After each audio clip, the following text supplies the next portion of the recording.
Vamos seguir daqui na previsão ainda do depoimento de amanhã.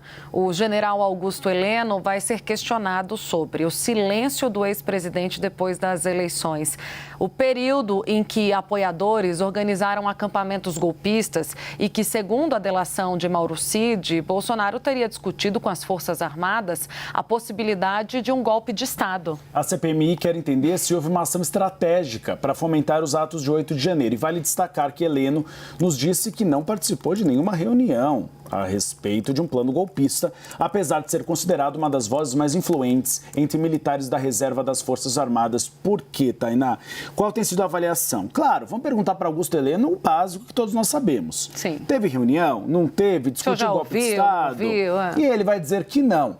Só que o que querem saber, e essa é uma das linhas de investigação da Polícia Federal e de Alexandre de Moraes, se o silêncio de Jair Bolsonaro não reconhecendo a derrota nas urnas foi proposital ou não. Não foi apenas um problema, como se diz no entorno de Jair Bolsonaro, de que o ex-presidente estava depressivo e não quis reconhecer por isso. Não.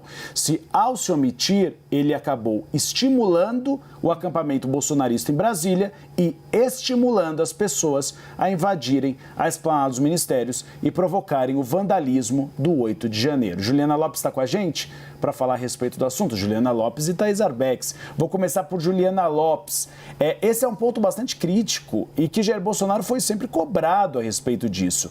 Aí não é estimular os atos, mas muitas vezes a omissão pode ter estimulado, porque as pessoas não caíram na realidade de dizer, realmente perdemos, vamos para casa. Não. Se o Jair Bolsonaro está em silêncio é porque alguma coisa tem. E realmente, essa era a conversa no acampamento bolsonarista aqui em Brasília, Ju. E os apoiadores do presidente cobrando, inclusive, um posicionamento dele sobre o resultado das eleições. Com isso, o que a CPMI faz? Traça aquele roteiro que eles queriam, desejavam desde o começo, né? Desde que foi definida pelo menos uma pauta ali dentro da comissão, de entender como foi traçado um plano golpista por conta do resultado das eleições. Aí a gente pode fazer também duas linkagens, né? Duas conexões entre os assuntos.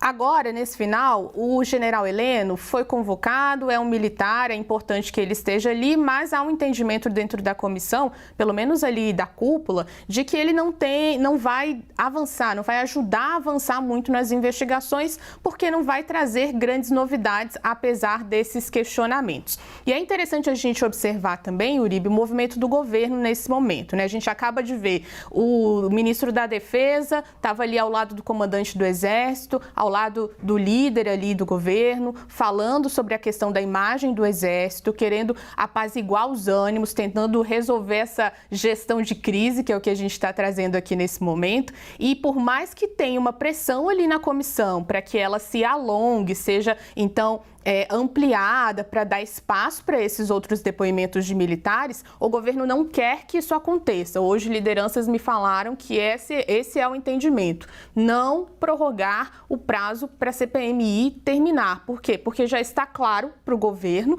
que, nesse momento, o que eles desejavam era traçar esse plano do golpe, isso foi traçado, e que agora prorrogar a CPMI só vai atrapalhar ainda mais a relação do governo com os militares. Eu fiquei ainda com a sensação, Thaís, sobre essa CPMI. Muita coisa aconteceu, muitos depoimentos foram relevantes, mas que a CPMI em vários momentos perdeu o norte, né? Atirou para todos os lados e talvez não consiga fechar esse ciclo ou dar um resultado concreto de investigação. Foram muitas coisas surgindo no meio do caminho. É exemplo agora da delação do Cid, em que uma parte da ala governista defende mais tempo para poder se debruçar sobre isso. Falta que todo dia surge uma coisa nova. Queria sua avaliação, Thaís, sobre sua percepção dos trabalhos da CPMI e, claro, também sobre esse pedido feito ao Supremo Tribunal Federal para que Heleno não comparecesse. Eu fiquei um pouco surpresa. Achei pelo fato dele já ter ido à Câmara Legislativa, ele não se sentiria inibido de comparecer à CPMI. Ana, vou falar primeiro dessa segunda questão. A gente teve 2 posicionamentos recentes no Supremo Tribunal Federal permitindo que os convocados não comparecessem à CPMI. Decisões do ministro André Mendonça e do ministro Nunes Marques. Assim como aconteceu na CPI da Covid, os pedidos endereçados ao Supremo Tribunal Federal não caem sempre com o mesmo ministro. Então a gente tem essa diversidade, digamos assim, de decisões no Supremo Tribunal Federal. A gente tem que esperar, muito provavelmente sai hoje a decisão, como já disse Gustavo Uribe.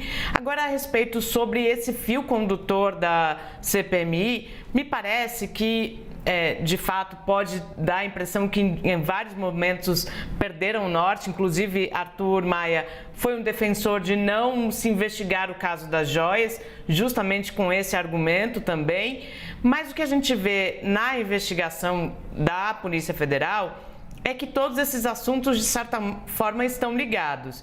A partir do momento que a Polícia Federal trata como uma organização criminosa que teria atuação em 5 eixos, me parece que eles estão tentando construir ali uma ligação entre todos esses assuntos, Tainá.